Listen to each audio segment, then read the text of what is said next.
Welcome back, everybody.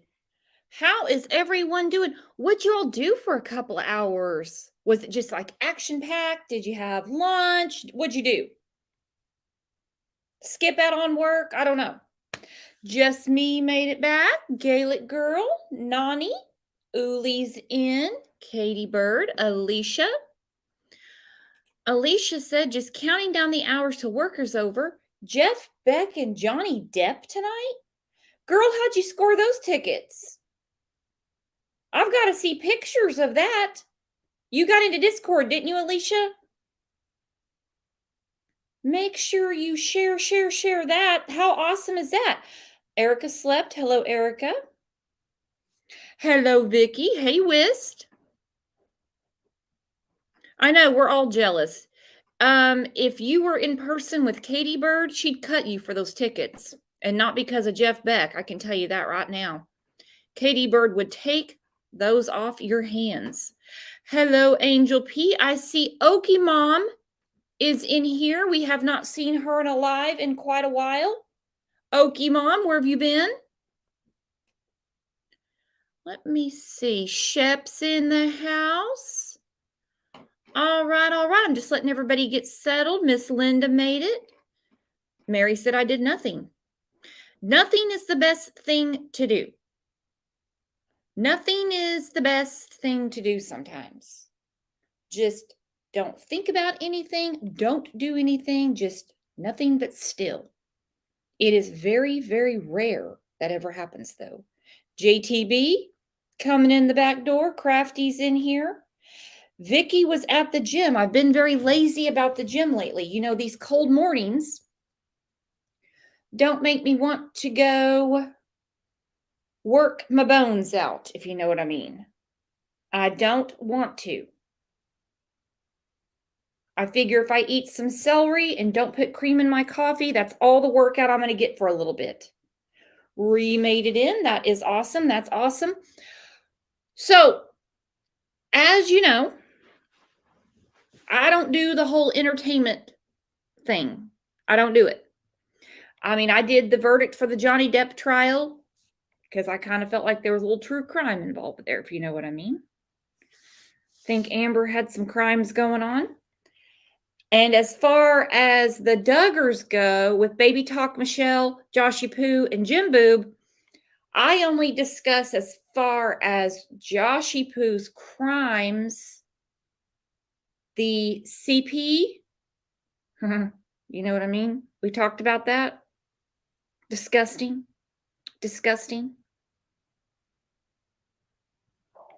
We went through the verdict. Well, now he's got an appeal. He has an appeal. He's appealing this. So they got him dead to nuts. Homeland Security did. The conversation between Homeland Security and Joshy Poo, I will say, was hysterical.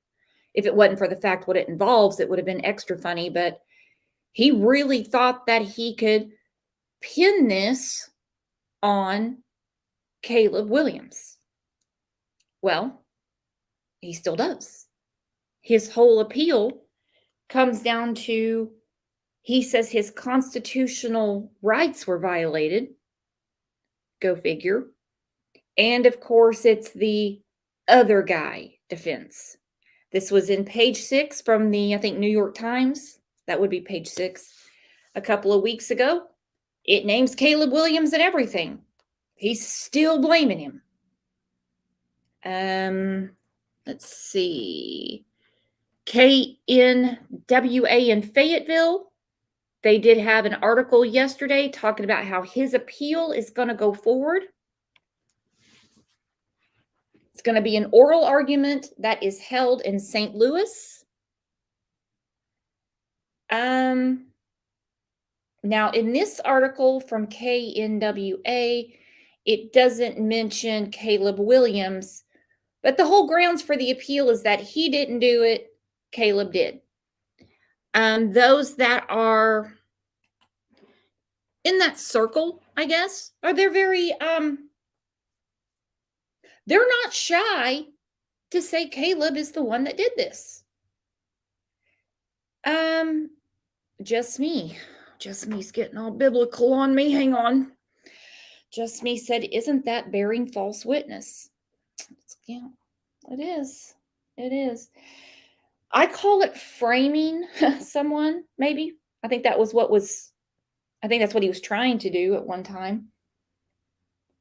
Trying to basically hang him with this. That's definitely what's going on. Yes, just me. They are going to be doing the appeal in St. Louis. Just me. I'm going to need you to get a GoPro and be outside of the courthouse. You know how we had JPL on the scene? We're going to have Susan on the scene, St. Louis.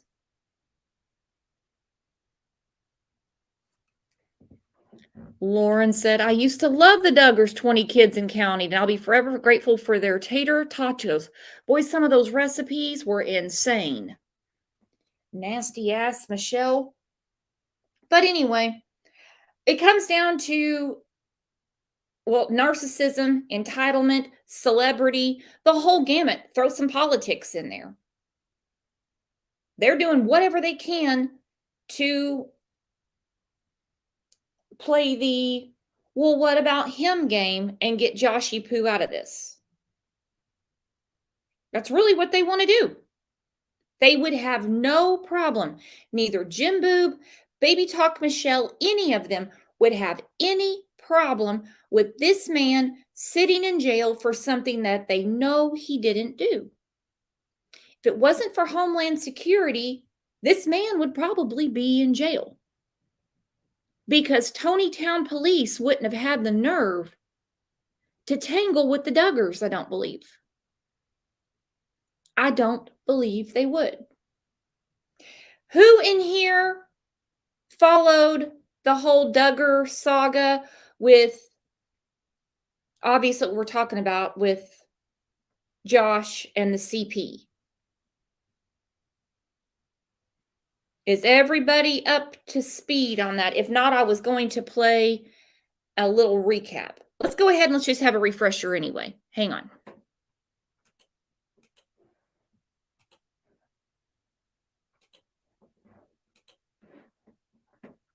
No matter their wealth, their social status, or anything else, no one is above the law, and that's what this case demonstrates.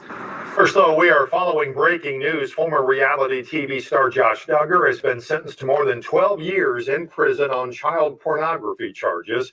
Thanks for joining us for your 5 News at 5. I'm Darren Bob. And I'm Erica Thomas. Josh Duggar sentenced to more than 12 years in prison after being convicted of receiving child porn. Yeah, we'll have team coverage starting with 5 News reporter Micah Wilson at the federal courthouse in Fayetteville. Micah, Duggar could end up in one of 2 prisons. Yeah, Darren and Erica, both of those are federal prisons. Now, one is in Seagoville, Texas, which has a sex offender treatment program, which is recommended for Duggar. Now, the other one is in Texarkana. But despite which prison he goes to, he will have to pay fines up to $50,000. Now, once he is released from federal prison, he will spend the next 20 years on supervised release with several conditions. Now, some of those include registering as a sex offender. The judge based his decision off 3 categories, which is content, community, and conduct. Now, in the content category, the judge mentioned how Duggar had less than 600 images, which he says is significantly lower than the average. I had to pause it right there. Okay, so you got to see him on the screen. You're going to hear the rest of the recap. I could not believe when the judge congratulated Joshy Poo on not having that much CP on him. Significantly less than all the other peds that come running through here. Most have thousands, Josh, but you only have this many. Wow. Oh my God, I couldn't believe that. He probably thought that was actually a pretty cool deal. Did you hear that, Dad? He said, I didn't have that many pictures. Did you hear that, Dad? Dad, make sure you go home and tell Mom. Of more than 4,000. However, the judge says the type of images Duggar had are some of the worst he has seen, saying that that he could not get some of the images out of his head. And as far as conduct, the judge mentioned how Duggar went to extreme lengths to make sure that his activity was undetectable. He also looked at Duggar's past of physical abuse with children as young as age 5. And with community, the judge looked at whether the images were shared, which the judge says Duggar showed those images on the dark web with peers. The judge also took into account public safety and compared similar sentences with offense levels of 39 like Duggar's. Now, the average in the nation for those offense levels is 192 months, so Duggar got a bit less with that 12 years. Now, before reading off Duggar's sentencing of more than 12 years in federal prison, the judge did say, quote, "The punishment is sufficient but not greater than necessary." For now, we're live here outside of the federal courthouse in Fayetteville, covering news where you live. Michael Wilson, 5 News. All right, Micah, thanks. 5 News reporter Catherine Gilker now talked with the prosecution moments after the judge sentenced Duggar. Catherine, what did they have to say? The prosecution asked the judge for the maximum sentence of 20 years in prison, and even though they didn't get the sentence they were hoping for, they say they are still very pleased with the outcome.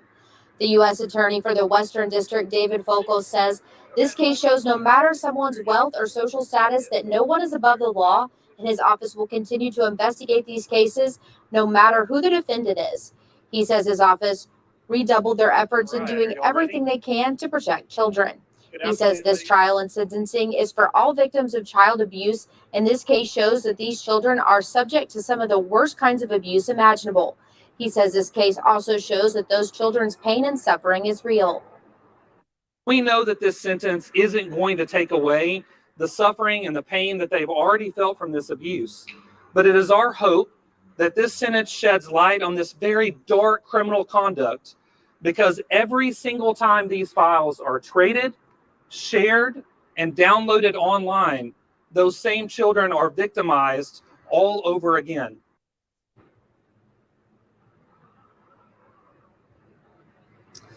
Before the sentencing, the judge said a victim impact statement written by the mother of one of the victims was chilling. I'm live in Fayetteville, covering news where you live. Catherine. All right. So part of the argument, besides Jim Boob, Baby Talk Michelle, and Joshy Poo, and don't get me going on Anna. Don't get me going on Anna. We used to do some frequent shows on this, well, when it was going on, because like I said, I don't cover entertainment. And the shows about Anna, man, people would come running in. They always want to talk about Anna, and they are huge defenders of Anna. Don't think they came in because they wanted to hear my take on Anna. Anna, we'll have to ask Caleb, he'll be up here in a second, is, to me, she's kind of aggressive about blaming Caleb in a way. But to the people that do not want to see their celebrity family fall too late, the argument is, but Josh didn't even touch the kids. He just watched this. I can't even describe what it was. It's that bad. The video in particular, one of the kids died. It is awful. It is terrible. It's awful. Just me said, but someone did. Uh-huh. And yes, he's at Segoville. That is an old clip, just kind of giving us a recap of, well, him going to jail. But that is the argument. But he was just watching it. This is an 18-month-old baby. These are little kids. Full stop. You don't defend that. Ever. Oh, it's insane. All right, we're going to bring up our friend Caleb. He is public enemy number 1. According to the Duggar family, according to them, he's the one that did all this.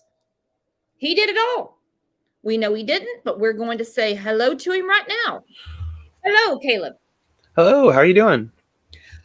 Pretty good. Pretty good. I was kind of teasing you yesterday. I said I've never talked to anybody who's been featured on Page 6 before. You were like you were in the same I think you were like 2 pages after J-Lo or something. I mean, you're in there. Of course, it's a little different what they're talking about. They're blaming you. Yeah. It's a key difference. It's not really a point of pride on my part. It's more of just, I'm at this point, like talking to you and everyone here today, is to kind of share the truth about what actually has happened here. And, it seems like everybody seems to already understand that, but just kind of give more background. Well, let's start with this. Let's go to the beginning. How did you meet Josh? How did I meet him? Oh my. I think the first time I met him was 2014. I'd known other family members for a bit, but I hadn't met him before that. I didn't really care for him because he was kind of, I'm going to sound terrible, he was a little bit arrogant, and I didn't feel like I was famous enough for him to talk to. And that was it. Then I didn't see him again for quite a while until after his scandals, and he seemed like he was different, so I just kind of gave him the benefit of the doubt. And I probably ignored some red flags, and that's on me.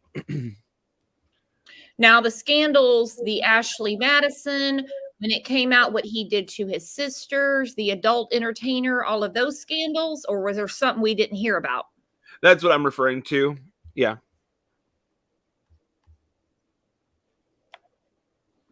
Those are the things. Absolutely disgusting. Disgusting. All right. So, you met him in 2014. So of course, you heard about all the scandals. You didn't really care too much for him because he's so arrogant. That I can see that. I can see that. When I heard him, the Homeland Security, when I heard the tapes of them talking to him, he was trying to be arrogant with them. And I know like one of them seemed like they were kind of playing into his celebrity a little bit. It just, he's disgusting. So when did you start working at the car lot? Because all of this went down at the car lot.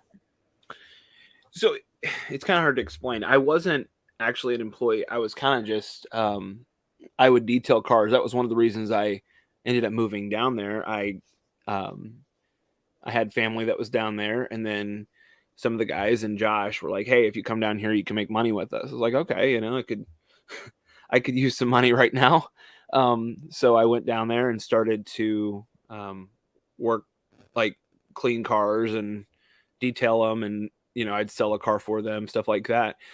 But I was never like on payroll or anything, like, if that makes sense. Okay. So you weren't like a W-2 employee. They call you an employee there, but we know. Okay. Got it. Mm-hmm. When did you notice anything going on, like a different, let's say, stress in the air? I'm not sure what you mean by that, by stress in the air. Or you mean when I was with them? Well, when things started going on, when the authorities were onto him. Oh, I actually had moved. I was gone. I knew he was under investigation because people in my orbit had been questioned by the feds, and I was probably one of a few people, I don't know, five or 10 people that knew that. And I just, at the point in time that he was under investigation, I didn't think he did it, just because I was trying to give him the benefit of the doubt. Did you talk to him about this at all? Because when it blasted out, it blasted hard. No, we still texted up until right before he got arrested. I had no idea that, again, once I started seeing the evidence, it really changed my perspective on this isn't him being persecuted by the government or being come after for, somebody else doing something on his computer. I actually thought it might have been somebody that worked for him before. But the thing was, I had no idea it was going to somehow be pointed at me And I think those were the thing, like seeing the evidence was enough for me as time went on to realize nobody else did this. And that, and then when the feds showed that he had been there was pictures of him, like he had taken a selfie or it was a reflection on his screen with him in it. And he was there every time by geolocation that stuff was downloaded. I realized without a shadow of a doubt that was him. And it was very sad for me because obviously, that's just, it's a horrible, awful crime. It's not a victimless crime at all, like you were saying earlier. So go ahead though. No, it's not a victimless crime. And I'm glad that the prosecutor made that clear, even though it fell on deaf ears for a few people, but we're not worried about those people. But yeah, he was sitting in his office chair taking a selfie. God. And he got his reflection in the computer, which was basically the time when he was watching this. Yep. And the thing was, and I'm no computer expert, but listening to those experts talk, sounds like you had to have been there every single time. Not only that, like if he was sitting in his office chair, it sounds like it would have been on his screen, like that he was downloading stuff, not where he wouldn't know that somebody had, if that makes sense. Definitely. Yeah. So so this all went down in 2019 is when it started. Yep. When did the feds come to you? Now, this is Homeland Security. I think they go ahead. Sorry. No, you go. They gave me, I got a call from a lawyer that I had spoken with because I knew, okay, let me go back a little bit here because it's not gonna make sense if I don't say this. So Josh's team sent a private investigator to my house on a Sunday afternoon in October. I want to say it was the 10th of October of last year. And nearly. Now say that again. Josh's team sent a private investigator to your house. Yes, on a Sunday afternoon in October. On the Lord's Day. Okay. Well, not only on the Lord's Day, no law firm that I know of is actually open on that day. If that makes sense. Like unless they're like a very specialized one. But my understanding, I don't think the legal system doesn't really work on those days unless it's something extremely important. So it set my radar off. Like there's alarm bells that went off in my mind when he showed up. And so I didn't feel comfortable talking to him. I think they just thought I was a really stupid person. Good God. All right. So I can't get SF Investigates out of my head now. It's another case where this private investigator was just a real turd. But anyway, okay. So the private investigator gets to your house on a Sunday. Yep. What happened? He showed up. He asked me if I would give a character reference for Josh, or if I could speak about Josh's character and about that time period. And I was like, I said, I don't feel comfortable talking to you unless I talk to a lawyer. And it was, again, it's not because I felt at all or felt like there was any issue at all. I just don't trust people like that anymore. I want to talk to somebody that knows the law. If I'm going to talk to somebody, and I knew immediately he was not being like forward with me. And honestly, I think he broke the law here in Illinois because I'm pretty confident he was recording the whole conversation, which is a felony. But that's another story for a different day. What gave you the idea? I'm sure he was. I'm 100% sure he was. Mm-hmm. But was he just asking you? Was he re-asking questions? Was he asking leading questions? What gave you the idea that he was recording everything? It's because I took a mental picture in my mind while I was just standing there. I don't know how many people do that, but probably a lot. But as I kind of reviewed that conversation back, I looked at his lap. There was a phone sitting in his lap, like on his leg, pointed down. And I thought, yeah, I realized that was that was him taking, like, either recording me or somebody was on the other line listening. And I have a feeling it was a recording because then they could listen to it again later. So the PI is there and he wants you to be a character witness for somebody who has terrible, terrible character. How did the conversation go? What you can say? I just kept telling him I wasn't comfortable talking about that, and we just went into other conversations. I do interior design. You know, this is probably super random, but I started talking to him about that kind of stuff. And so then I think he thought he had an opening. So he's like, yeah, we're going to do like a modern, he was like talking about for his own house. And so I talked to him about that. I know that's super random, but that's what we did. Well, did you get a client out of it at least? No, he gave me his information, but that was it. And I think it was, again, because he wasn't being an honest person. And I realized it later, like within a few minutes, and I'll just kind of move forward here. He left. I had one family member that had been desperately trying to get a hold of me, but I don't think I had my phone on me at the moment.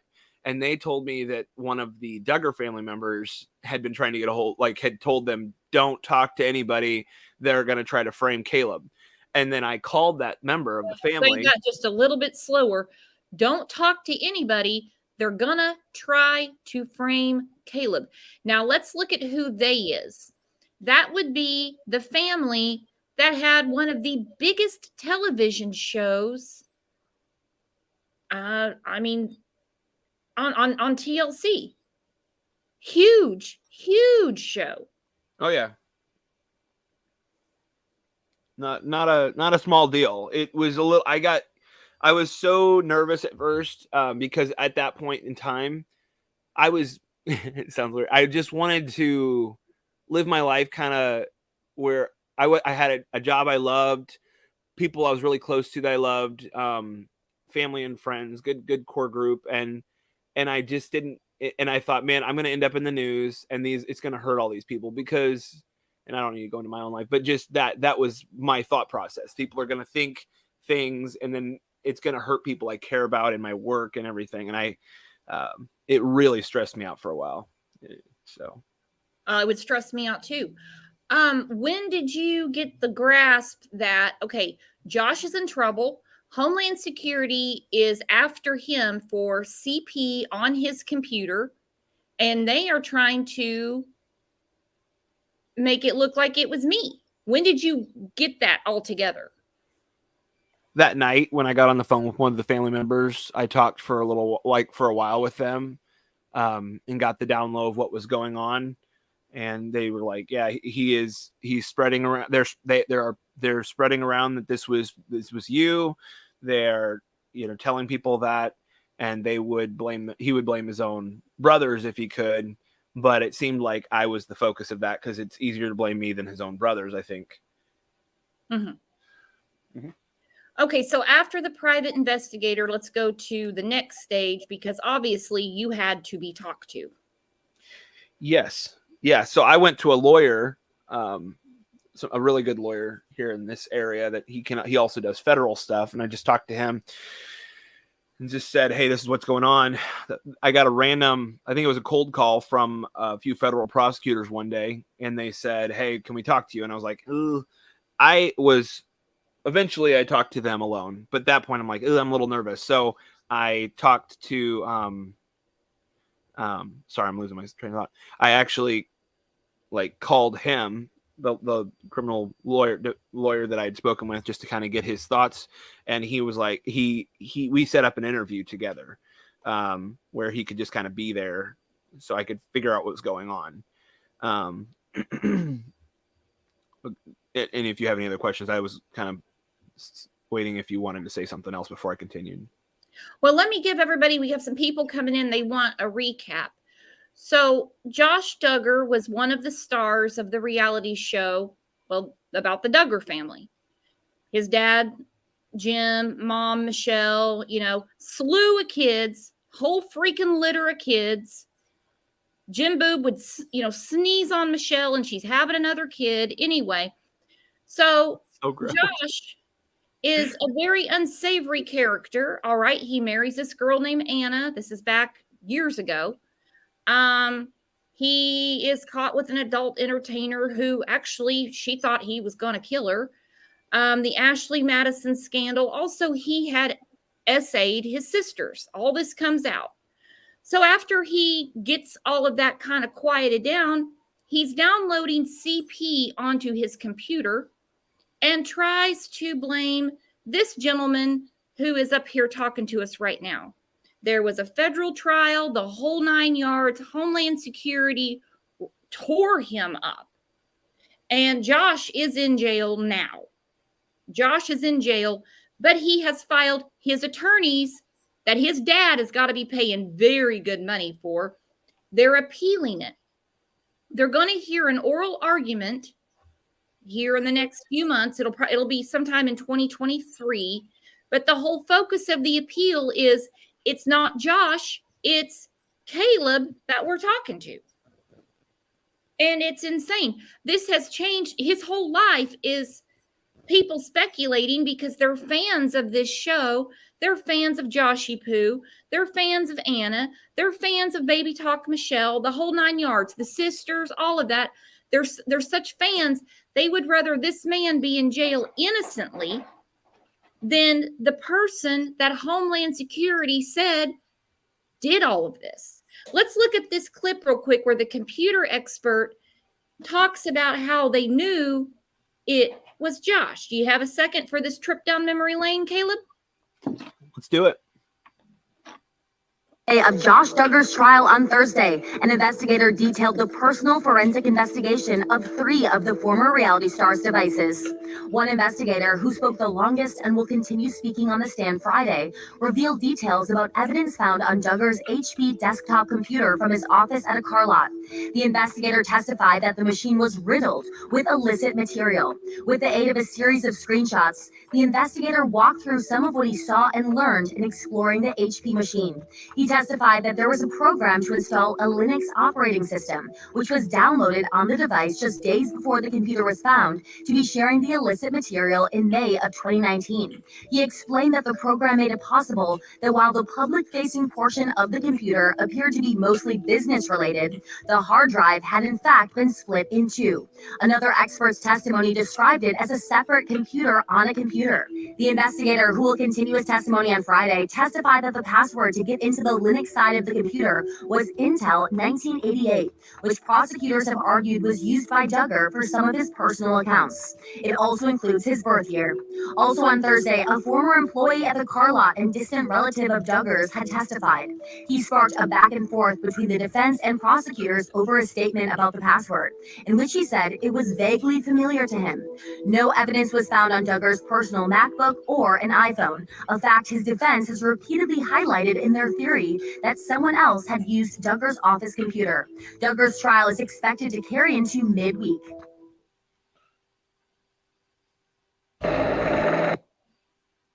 All right. Well, it did carry into midweek, and that's always been the argument. And he was prepared for that because when Homeland Security went to him, he, without being asked, as if I remember it correctly, he said, everybody has my password. He said, even my kids. Like his kids were downloading the CP. That's the argument. It could have been anybody, even though he had the Linux system installed on his computer that basically made 2 computers out of one, split it. So on the outside, it's business. It's kind of like a mullet. Business in the front, party in the back. That's what he had going on the computer, only the party is disgusting, depraved, and is horrific to what it does to kids. Yeah.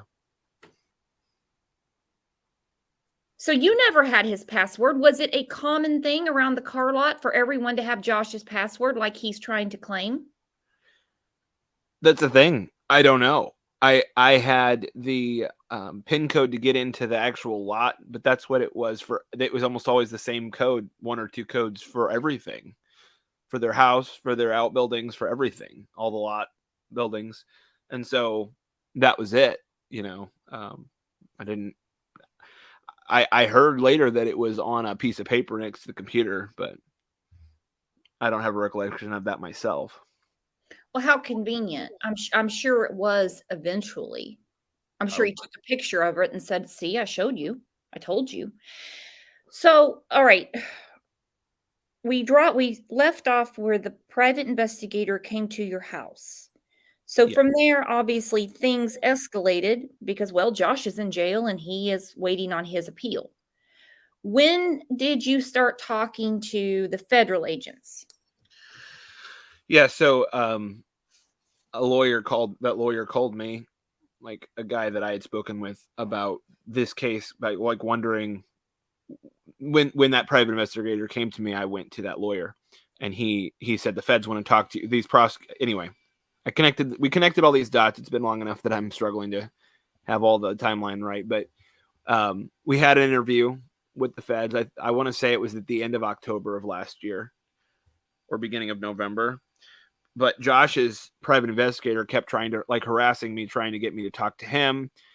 And then I just ignored him. So, I mean. Yeah, I think you were pretty much done with the private investigator. But what exactly were if you can say, if you can't say, don't say. Sure. What exactly were the federal agents asking you? Because the private investigator was probably just trying to get intel to feed to the feds, saying, I got him to talk. It was really him.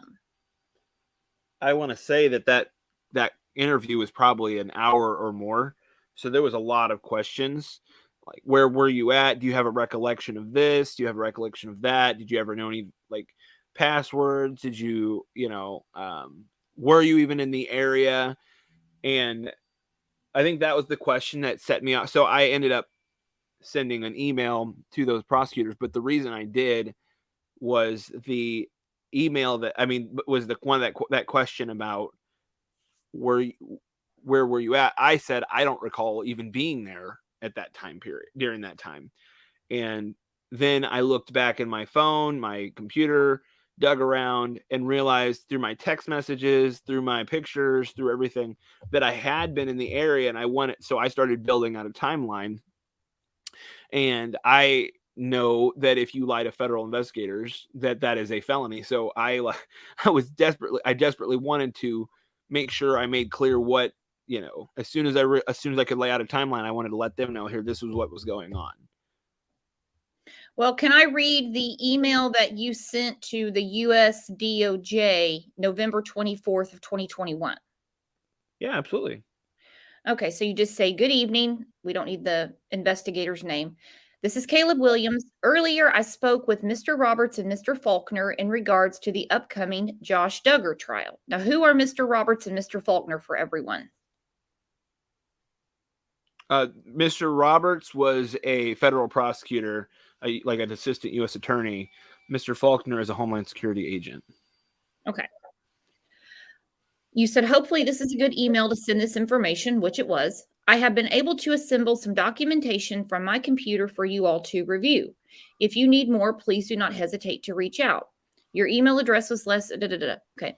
Also, I was completely mistaken about not being at the wholesale motor cars lot during the time I was in Arkansas between May 8th to May 11th, 2019.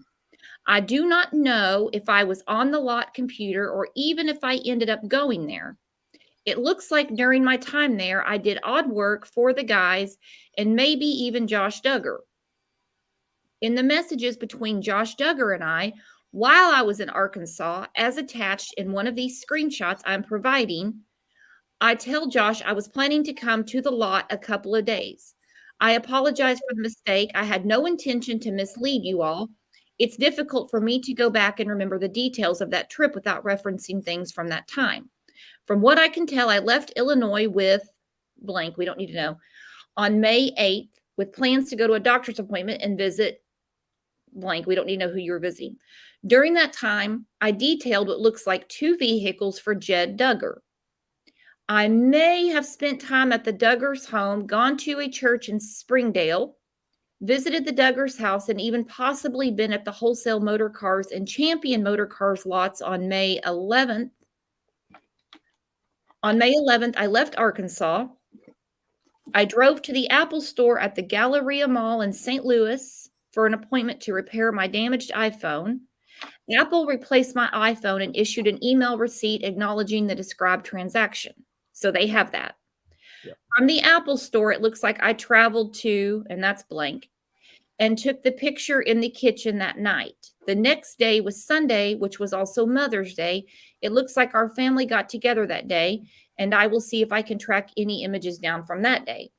So you're giving them all this stuff. They weren't tracking your movements. You were telling them where you were. Yeah, I went back in my device, like I was saying, and just dug through and found everything that I could find that would show. And thankfully, I don't delete things most of the time, which can be difficult when you don't have a giant hard drive. But thankfully, I hadn't.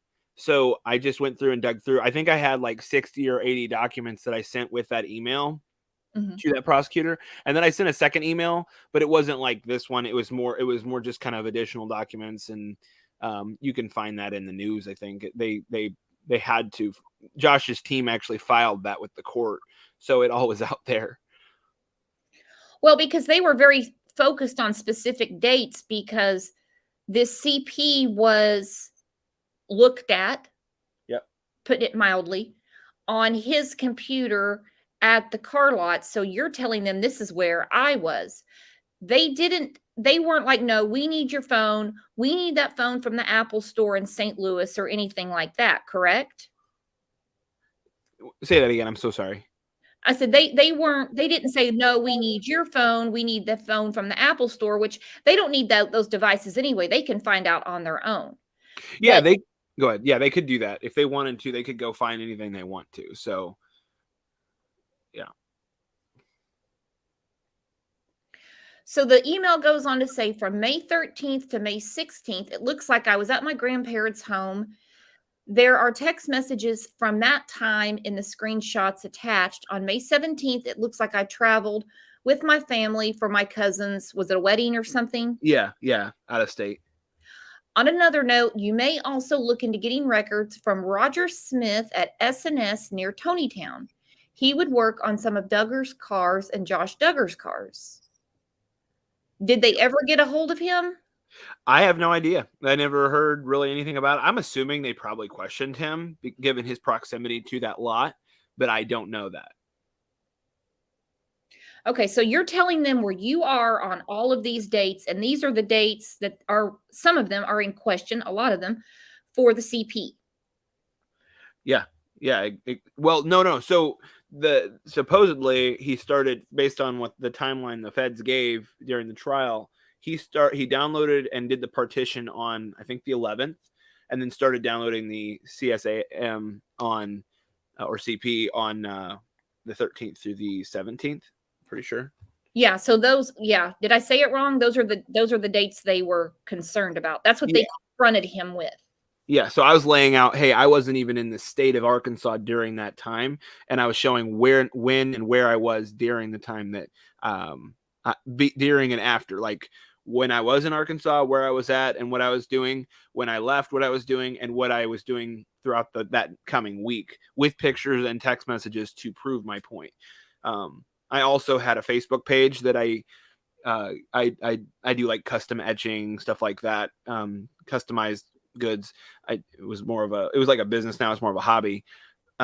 Anyway, I did a Facebook Live with it where I was just showing it, and in the reflection, one of the I think it was Agent Faulkner actually looked and saw that my face was in that reflection during that live in Illinois.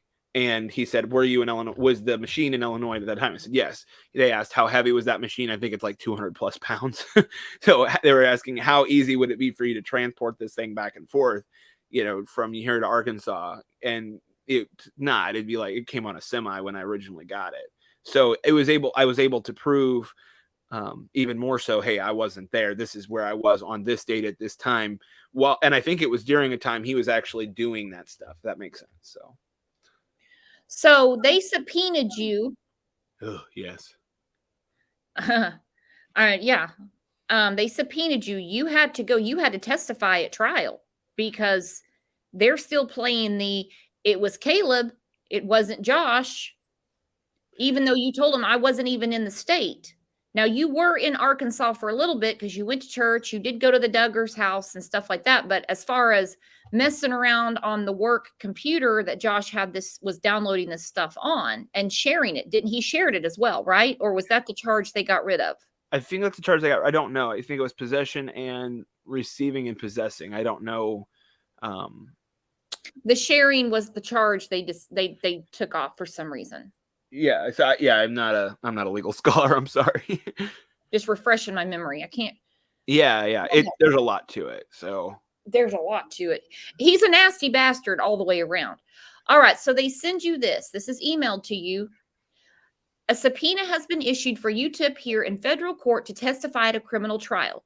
You're required to be at the courthouse Monday, December 6th and Tuesday, December 7th at 8:15 a.m. If the timings change, we'll let you know. So they give you the parking instructions. They give you the address and stuff like that. What went down at the trial? And then we're going to talk about how Anna has taken all of this in. Yeah. So one, actually, before I got there, they didn't, the private investigator, for one, he kept harassing me. Finally, he wanted to give me the subpoena, and I just made him find me. So they kept sending people all over the place to find me. And I wasn't like hiding from him. I was just living my life, but I kind of found that entertaining.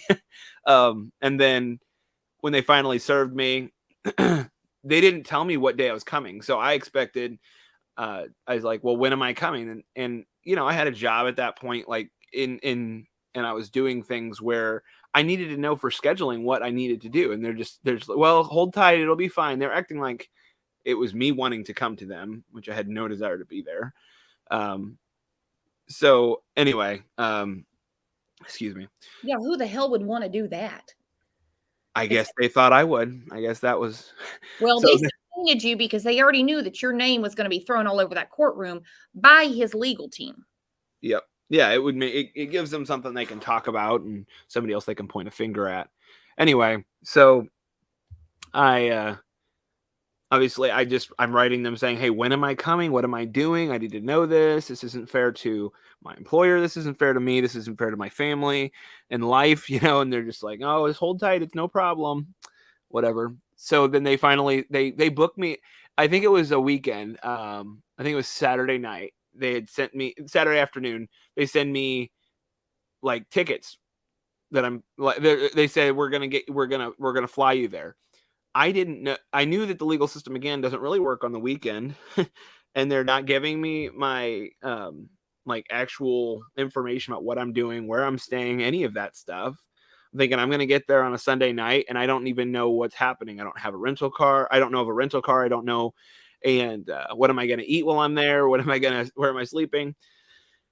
And they were not very toward, like, they just continued to play games. It was very frustrating. But anyway, all that to say, I finally got there to the federal courthouse on Monday morning. Travis Story, Josh's lawyer, started talking to me, and he just said, hey, well, he had told me he'd have a conversation when I got there about what they wanted to ask me. I just they would say. He never did that. Uh-oh, you're cutting out. While he's getting reconnected, Blind Fury said, so Josh is just creating reasonable doubt. Yes. Up. Yeah, they've been using Caleb as reasonable doubt. It's the other guy defense. Since this all went down, he's still fighting it. He's never been charged. He's never been accused by anybody who's important, if you know what I mean. But they're giving it yet another roll of the dice with this appeal that it could have been someone else that accessed this CP, and the person that comes into question is always Caleb. All right, go ahead. Sorry. So they get you all set up, you know, they subpoena you. Yeah. Yeah. And I mean, I just sat there for hours and hours and hours the first day.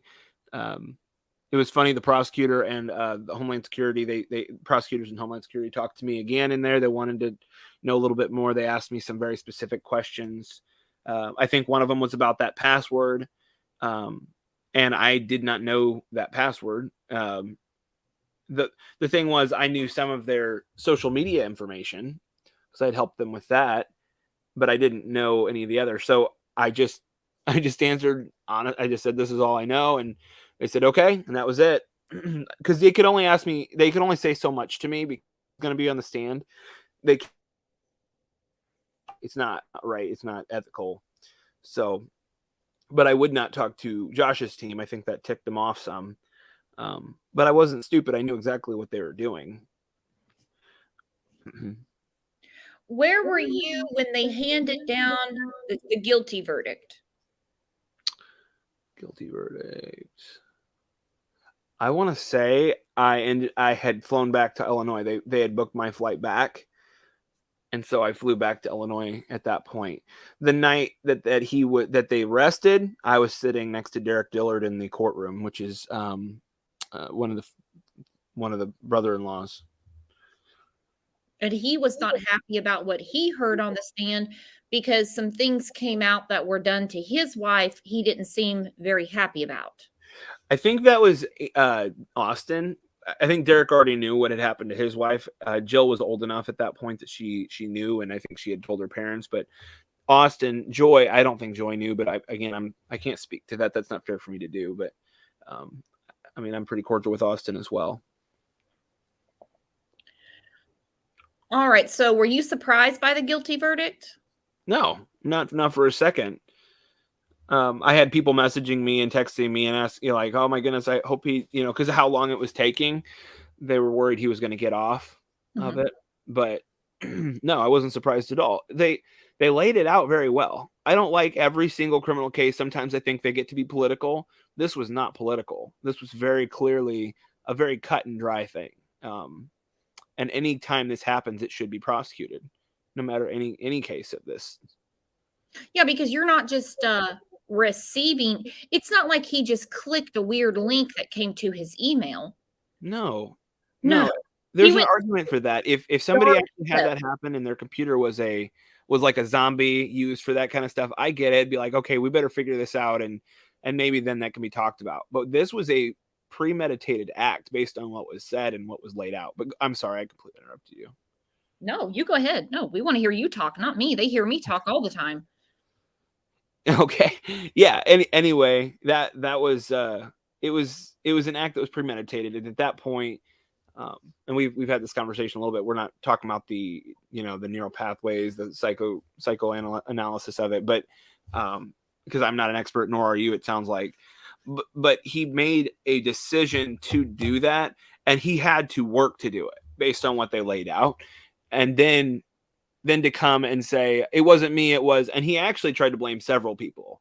I was one of them, but I was at the 11th hour, really. But the thing is, now I'm the person he wants to focus on. Like I think he gave up on everybody else that he tried to accuse, and now I'm the main focus. You are. Let's read a little bit of page 6. Josh Duggar, this is page 6. Josh Duggar is blaming his former co-worker for his crimes in a new appeal filed in his CP case. The disgraced 19 kids and counting star filed the appeal in an Arkansas court Monday, claiming that government agents failed to interview or investigate Caleb Williams, who regularly used the only computer that had CP on it and was tech savvy, and allegedly sent Duggar a text offering to watch the lot. So that was one of the biggest things, that you said you would watch the lot. Yes, and that was one of the things I think I sent the prosecutors, and I said, I'm so sorry, I wasn't trying to mislead you. Here's a text between Josh and I. I still have years worth of texts from Josh and I that I kept, and I'm going to continue to keep just in case. But yes, I mean, it was ridiculous, like the way they tried to twist that up. I texted him when I think I would have texted him any other time that I had been in the area or when I was living there. Is like, hey, I'm looking to make some money, and we worked together, meaning I would detail his cars. I stopped detailing his cars mostly because he got so cheap on me. I couldn't afford it. I started working for his brothers because it was like easier to, they paid me way better to do the same work, and his cars were so gross. It was more work with less pay. So I just moved on most of the time, unless it was something I knew he really needed, as like, okay, if you're I'll help you out here. So Duggar, 34, claimed he and his team wanted to call Williams to the stand, but the federal court prohibited it. Now, that's because they knew where you were, and they knew that he's the one that had accessed that. They even have a picture of his reflection where the idiot took a selfie that day. I mean, at like the second where this is going on, and he's the one at the computer. That's one of the things. Yeah, but it's even more than that. So they can say Josh was there, but they can also say where I was. And most of the time, a good portion of it, sometimes I was sleeping, obviously, like, but most of the time, they can actually say where I was, meaning like I was mowing a lawn, like mowing my yard. I was like, I was doing some customizing work on. Uh-oh, you cut out a little bit. Caleb's going to have to reconnect. Okay, so the rest of the article, a jury found the ex-TLC star guilty. What's that? I'm sorry. You cut out. You were talking and it cut out. Oh, where did it cut out? Well, let's go back to they know where you were. Oh, they just I gave them so many documents that they could see exactly where I was at almost any time, and they actually had another witness there that could corroborate what I was saying, not just me saying it, not just my documents, but a witness that could say, yes, this person was at my house in Illinois on this date. That was gonna, if they had brought me up. Now, the federal judge did not prohibit them from bringing me up there, though, just so you know. Oh, he didn't. He said that they could bring you up. Yes, he did, but he said you cannot. So what they wanted to do was say, this is Caleb. I mean, they wanted to ask me questions to make the jury think I did, like questions that were not relevant to this case. They wanted to bring things up that had nothing to do with this. Mm-hmm. And so what they did is the judge said, you can ask him, were you on the lot on these dates? Did you do this? Did you do that? And you can even, I think they even said, you can ask if he remoted in. And if I said no, he said, you better not be trying to dig any further than that. I will shut you down. And so they were limited in the scope that they could ask me questions. At the time, I thought he had precluded me from being a witness as well. But the reality was he just said, you can't ask these questions. You can't lead this. You have to, if you can get him to say, yes, I did this, then you can bring it down and you can continue to try to, make it seem like you can get more information from him, or try to, if he says these things. Well, they didn't want to be limited. They wanted to just ask the questions they wanted to ask. They wanted it to be where they could dishonestly make it sound like I did something I didn't do. And so it didn't work out for them, but that was their goal in the process. And they just gave up. They just rested. And now they're appealing. Has anyone contacted you, if you can say, about the appeal that's coming up? It'll happen probably in 2023. Yeah. So they already filed, Josh's team filed their first appellate brief. The feds will respond. I think they have like 2 or 3 weeks. I mean, it's probably pretty soon that they're going to respond. And then Josh's team has another response, is my understanding. I think there's 2 responses for each person. And then after that, for each team, sorry. After that, I'm pretty sure they have oral arguments. The appellate court in St. Louis will then review every scrap of everything throughout that whole case, just to make it and just zoom in on those issues. I think there's 3 issues that Josh's team brought up. Zoom in on those issues, and then make a ruling based on each of those issues, saying whether these are legitimate problems, whether there was a constitutional concern, whether his rights were not upheld, whether he should get a new trial, or whether his conviction should be thrown out. But again, that's such a rare thing.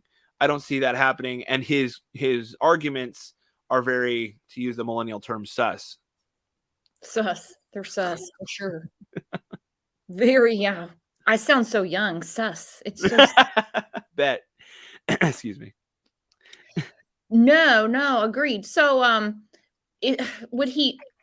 what are the odds? Have you talked to anybody of him getting a new trial? I mean, a new trial isn't going to charge you, but he could, there could be a reasonable doubt. They could get someone else that says, go ahead and try to blame Caleb. See, you throw enough, something's going to stick.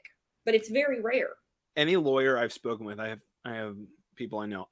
I've never heard anybody think that this is legitimate. Any lawyer I've read, there's what they've talked about.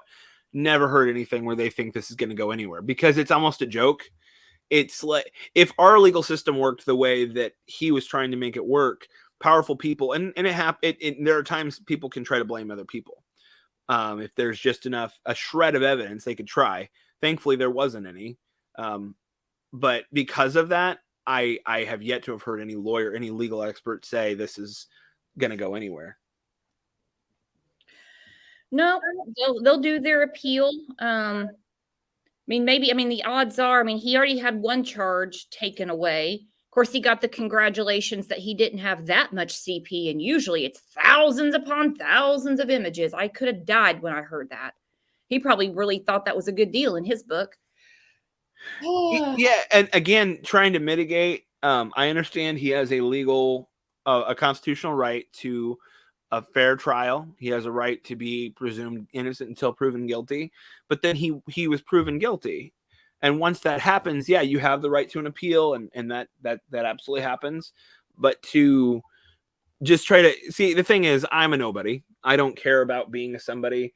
I have things I advocate for, I work towards, but at the end of the day, I have long-term goals where I'm not in the public face, I guess. Is like I don't care about that. Like money and power or fame, they don't define me, and I hope I never want them to. I want to be somebody that advocates for positive change, and then I want to just kind of float away into I don't want to be part of the mad media scramble, if that makes sense. Stressful and uncomfortable. And they are kind of just pushing me into that position. And I've used that up to this point more recently to put forward policies I think are good, talk about things I think are important. But at the end of the day, I'm happy to walk away from this at some point and never look back, really. Well, I imagine that you would have absolutely no problem putting this so far back that you forget it, and if it's ever brought up, you would have to try to remember, "Oh, yeah, I remember that." With those freaks in Arkansas. Nothing against Arkansas, by the way, great state, it's my next-door neighbor. So Anna, talk about somebody who wants this to go away, has, been pretty vocal about just flat out accusing you. Let's talk about that for a minute. Sure. Well, how's that feel? Anna is Josh's wife.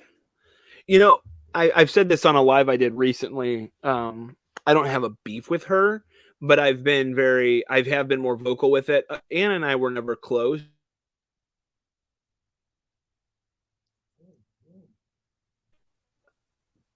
I don't know where they clash, but they just do. So I didn't ever get cut out a little bit. You cut out just a little bit. And the last thing that I heard was Anna and I were never close. Yeah. Can you hear me now? Yeah. You certainly not close now. Yeah. Certainly not close now. No, we're not. But we weren't then. And it was just a personality thing. And I hope, but I didn't, it was something that I don't sit and grieve that relationship because it wasn't a lot of the family members, like brothers and stuff, and even somewhat the parents, I really cared about them. I thought they were my friends. But with Anna, it wasn't that loss. It's like, I feel for her. I empathize for her. I've prayed for her, because I wouldn't wish this on anyone ever, period. Because I don't think she knew he was doing that. I really, really want to hope that she didn't. You know what I'm saying? Can you hear me, or am I breaking up again? Nope, you're just Okay. fine. Okay, I cool. mean, it's she has a serious case of denial, a lot of people think, but on the other hand, she wouldn't have any problem seeing you hung up for this. Now, his mother says he's a good boy. No, he's not. And his wife even had covenant eyes on the computer to keep him from looking at anything he wasn't supposed to look at. Yeah, and for the longest time, he didn't even have an iPhone. Like, he just had a computer, a laptop, and his desktop, and he had just a flip phone.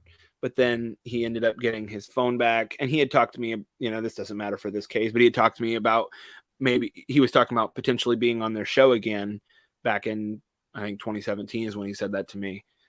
Excuse me.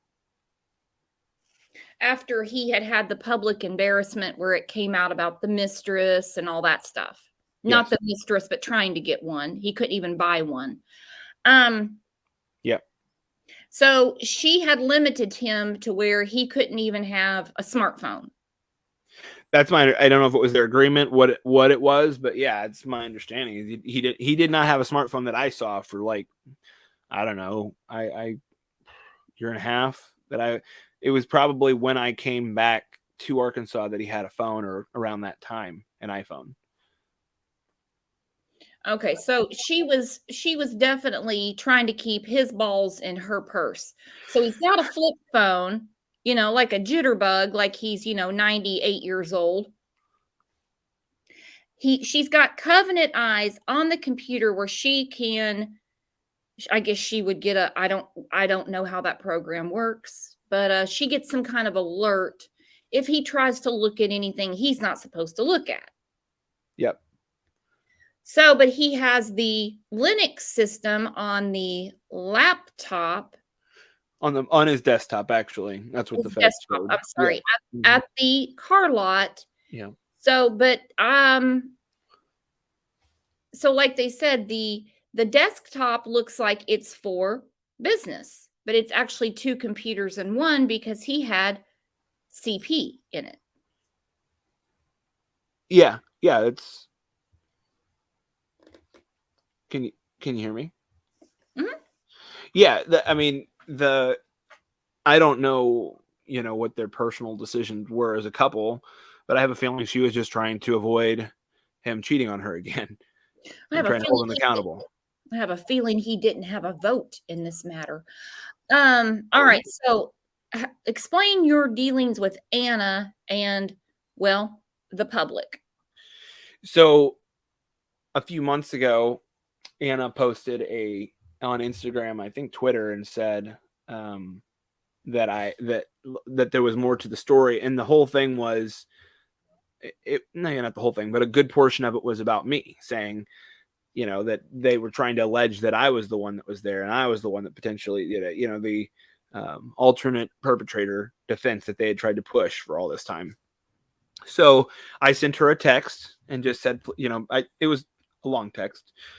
And I didn't, because I was getting sick of it. I was like, can you please leave me alone? I have a life too. And I don't want to be in the face of everything every stinking time your husband gets in trouble. I don't want to be the face of that. I don't have any desire to. She has a lot of Instagram followers. Yeah, I would say over 1 million. Mm-hmm. Mm-hmm. And over 1 million people seeing that. And it says a lot. Her post, I want to say, only got a few thousand likes, and then the comments were turned off, which says something too. But it still was kind of frustrating for me. So I sent that text. I contacted a lawyer. They started writing up a cease and desist letter, and then I thought about it. I prayed about it, talked to some people, and I was like, I'm not out to do this. Like, I empathize for her. I get it. People are upset at her. They say, well, she enabled him, this, that, or the other. But at the end of the day, I still have a lot of empathy, and I want to. And so looking at her situation, I don't envy her. She's got 7 kids with him. He did this. He's cheated on her multiple times. Now he's cheating on her, like, where he's looking at things that are just beyond the pale. And what does that do for me to sue her, sue their family? Like, it's not a lot, because then they'll stop. Jesus himself would sue them. Okay. All right. If she made that Instagram post about Jesus would sue her. Well, I don't want to debate theology right now, but I get it. Mm-hmm. But I don't know if you can even see where I'm coming from, and if you don't, I get it. I get it. Actually, okay, yeah, Jesus would turn the other cheek. Does on a daily. Does 2 seconds ago when I just said that. You're not Jesus, all right, and they're not going to stop with you. All right, I don't mean to rain on your parade. They're not just going to stop. They don't have empathy for you. They have no empathy for you.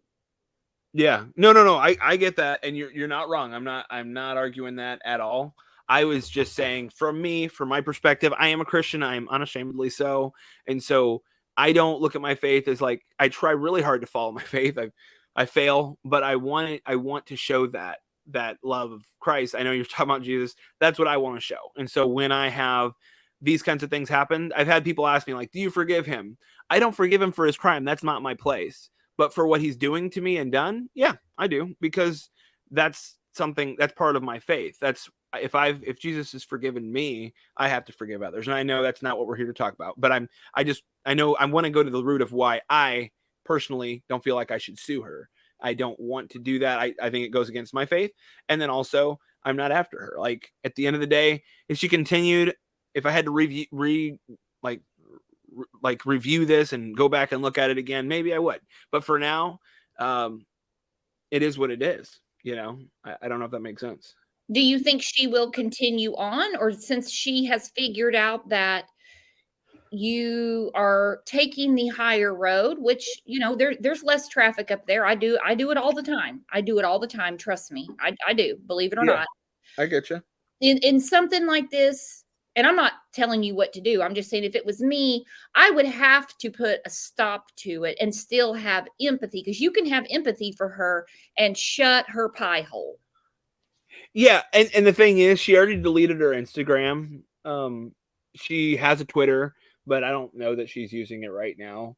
Even if she decides to say anything else, you know, we'll see what happens. I have no intention, though, at this point, of suing her, suing them. I don't think that's the right thing for me to do. I don't feel that that's the way to go.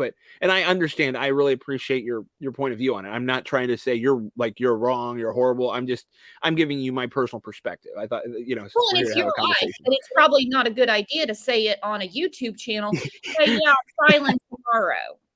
Yeah, exactly. If I was going to do it, I probably would have done it 6 or 7 months ago. Just to be honest, like, you don't go on the news and say, "Hey, I'm filing a lawsuit." To me, if you really have a case, you get your lawyer and you file your lawsuit. You don't say, "You'll hear my lawyer. You'll hear about me in court." You just do it. You know, that's not what I'm doing right now. But anyway, I get it. No, I'm just, and like I said, and if you do make that decision, it's probably not a good idea to announce it via internet any way, shape, or form. It's better just to do it the way the law does it, and they will send a nice little process server over, and not a private investigator on a Sunday that's 6 o'clock and has a cell phone upside down on their lap. No. And that's so expensive too, by the way. I can't even imagine what that guy was getting paid, because it was the owner of the PI firm. So, you know, and for a family that, and I've got no problem with thrift stores or anything like that, but they, Yeah. you know, they pride themselves on being extra thrifty. Jim Boob is pouring the money out. I guess they think that the more they keep appealing and making a fuss about this, someone's going to finally believe them, and they're just not going to.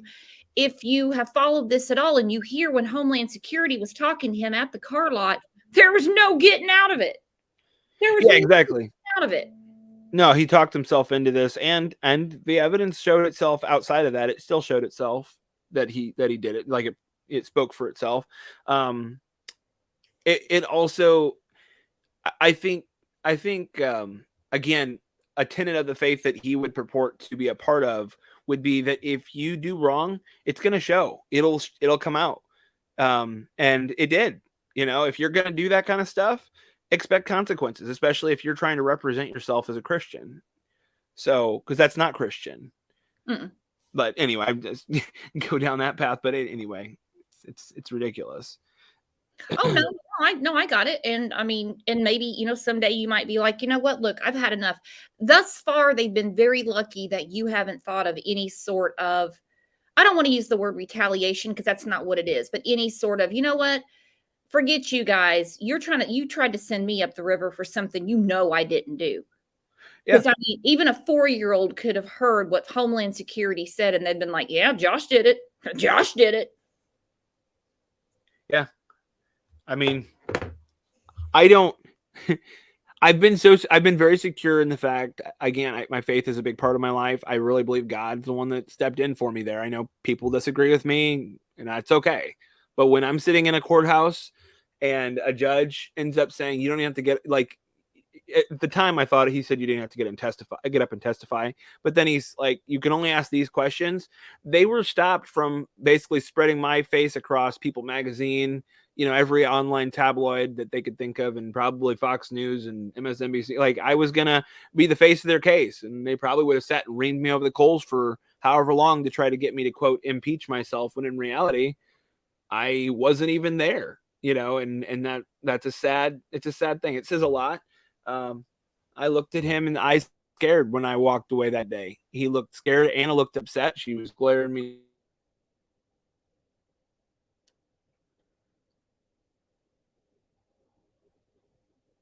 Uh-oh, you cut out a little bit.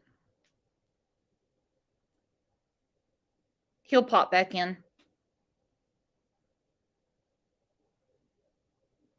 Let's see what's going on in chat. Let's see. Does anybody have any questions for Caleb before we wrap it up? Yep. You just cut out a little bit. And no, nobody's trying to encourage you to, what you do with your life is what you do with your life. You're strong, dude. You've got some resilience. I can tell you right now, because I'd be fighting mad. Does anybody have any questions for Caleb?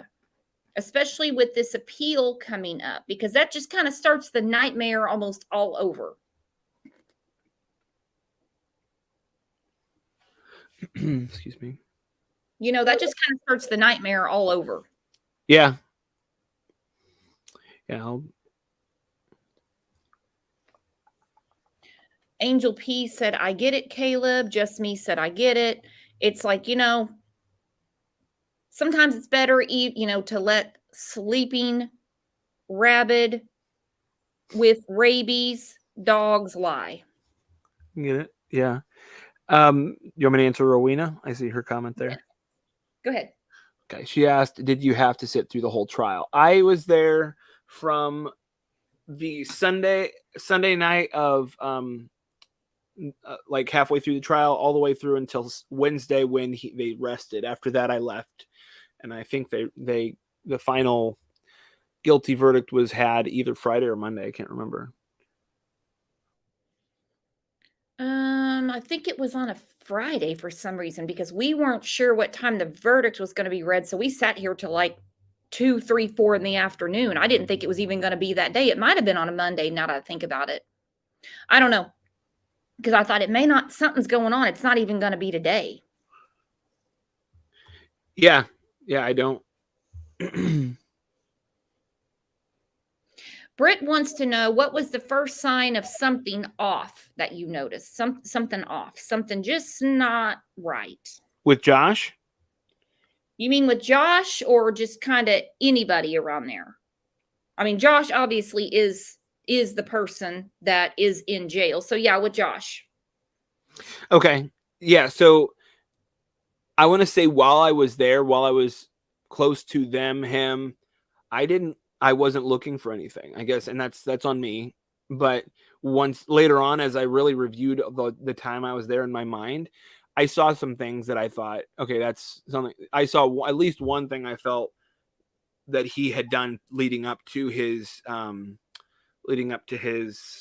crime that I personally wondered about. It was 2 things, and I can go into them if you need me to, but no, go ahead. Okay. One of them was he had put up it was one way. It was like a covers on his glass inside of his office where you could see out, but you couldn't see in. But it was like, to me, it was overkill, because I was looking at it thinking, okay, one, it is pretty messy in here, but two, you're a car lot, people are going to come and go. He took his keys and his titles, I think, every day. So really the only thing that was sitting there of value was probably his printer and his computer, his router. And it was just weird to me that everything was just so closed off. When I think about it now, it looks like to me, it was like he almost set it up so he'd have privacy in there like that. And I didn't think of it then, but as time went on, I thought of it. The other thing was I helped them move from into their new place in 2018. And I hope he wasn't planning this stuff. I don't, but there's been times I've thought back and wondered, was there more to that? Why would they move into that place? Because he said he was going to invest in real estate and stuff. But anyway. Well, yeah, because it was just a year later that this all started. And when you're talking about the glass where he can see out, but people can't see in, well, that's kind of creepy. Yeah, it was like one of those clings, where you can see out of the room, but you can't see in. It was almost like, anyway, I don't know. And even, I think he even had, what are they called? Blinds where they all went down. It was just, it was strange to me, and back then I didn't care. But then once all this came out, and then I thought maybe he actually did it, I was like, okay, I was thinking about all these factors, wondering, with moving into his house, though. I like moving in. It wasn't even a year, by the way, Brooke. It was, I want to say, end of 2018, and then he was supposedly looking at no, he was. Sorry, I'm used to saying allegedly. He was looking at this stuff in May of 2019, if that makes sense. And so that wasn't even a year. That was only a few months. So it kind of just in my mind was interesting.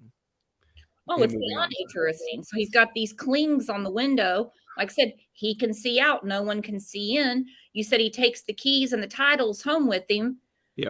Well, there's well, of course you can't take the big, tower and stuff home with you, but yeah, he's a cling. Okay, he's a cling. Joe wants to know why Anna is still married to him. Well, that's everybody wants to know that. I think she really thinks at some point, I do think she's in that much denial, and she thinks her father-in-law is that powerful that eventually this will go away, even though he's guilty. That part doesn't matter. That part does not matter.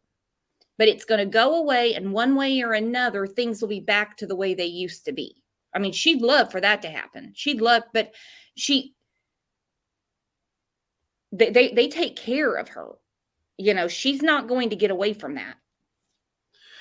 Yeah, no, it's not going to go away. This whole case is it will permanently alter their lives. Whether he was to on some insane appeal win and get his conviction taken off, his life is permanently marred. There's no, the world thinks he did it because it was laid out so clearly, and at that point, and again, my heart goes out to her because at some point I want more of a family myself. And that would be so heart-wrenching to, have an established family, and then lose that. But again, his actions have precluded him from that. Not anybody else, not the feds. Nobody else has done that to him.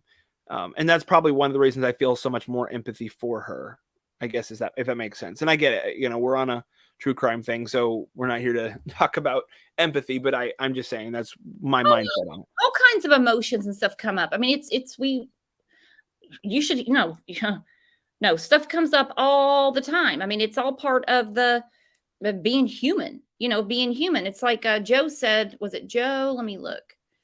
Let me go back up. I missed something. I don't know if it was Joe or not. That somebody might get credit for the wrong comment. I don't know. We're all friends here. I mean, her brothers have begged her to leave, and they'd help take care of the children. Yeah, but think about the resources of her brothers as opposed to the resources of her family that she's in now. Bingo. Bingo. There's a big difference. That's your answer. Yeah. That's the answer. That's it. Well, is there anything else that you want to get out there, share with us before I wind this down? It's not related to this case. I mean, we're going to just continue to watch. I'll be watching pretty closely because it's about me. Sometimes it seems to be that's the focus, but I'm on YouTube. I'm on Twitter. I'm advocating for changing these laws to try to make things protect victims, try to stop these crimes from even happening if we can. I've worked with a victim advocacy group out of Chicago, and a group that works to try to integrate people into society that have committed crimes to lower the recidivism rate. If you want to follow along, I'm on Twitter, I'm on YouTube, on TikTok. And it's under your name, Caleb Williams. Yep. Yeah. At Caleb A. Williams on Twitter. I think I'll put my comment up. Yes, put that in there. Not to be confused with Caleb Williams, the football player. Comments. Yeah. But anyway, yeah. And it's been great to talk to you. I appreciate that you're trying to put this information out there because, again, it's important for people everybody to see like what's actually going on, because these kinds of appeals can be complex, but there's a very cut and dry aspect to it as well. If you were watching the case. So, well, and you could just kind of go into hiding and not advocate, but you're actually taking something very, very, very negative and turning it into something positive. Yeah. And the thing is, I've had people come after me and be upset at me because I would dare speak up or talk. And my thing is, you don't become passionate about stuff when you aren't affected by them, not as easily, you know what I'm saying? And I think some of the best advocates are the ones that have been affected by things and or see an issue somewhere in society and want to make a difference there. And eventually, again, I would love to ride off into the sunset and never have to be heard of again. It'd be a lot easier. But for now, they're putting a limelight on me, meaning like I'm under a microscope. And I'd rather take that microscope and be like, hey, look at this. This is the issue. This is things you can do as a parent to avoid abuse. This is things you can do as society. This is things we can do to change this a little bit, to make things better.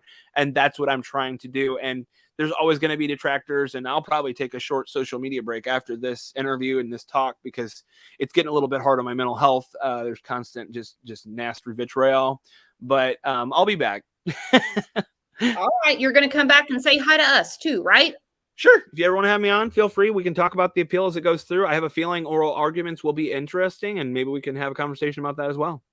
I want to talk about it. I think everybody else does too. So guys, let's wish our guest Caleb a wonderful afternoon and take care of yourself through all this. I'm sure it's almost impossible to shut out the chatter, but whatever you can do to do that, because you're really up against quite a machine.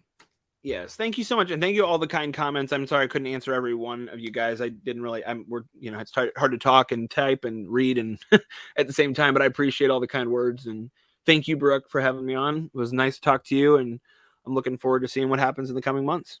Oh, I bet, and we are too. We'll be following it, and we'll touch base with you as it gets on its way. All right, thank you so much, Brooke. Have a wonderful day. Thank you, Caleb. Thank you. What a nice guy. Thank you, Caleb. That was so, at least he got to tell his side of what's going on, as opposed to all these. Now, they have lost a ton of fans. Don't get me wrong. There's some people that really, really, really are hating on them. But then there's the people that just won't believe it. They won't believe it. You guys are awesome. Believe that. Believe that. But I'm going to start shutting this down. It was great to meet Caleb, talk to Caleb. We'll talk to him again as this appeal gets going a little further, closer to it, 2023. But if he wants to come in and talk to us any other time, he certainly can. And I will see you guys over in Discord or the Facebook groups. If I miss you there, then I'll see you back here tomorrow morning, 9 a.m. Central. So you guys have a great rest of your day. And thanks for being awesome, awesome friends. Have a good one. Bye-bye.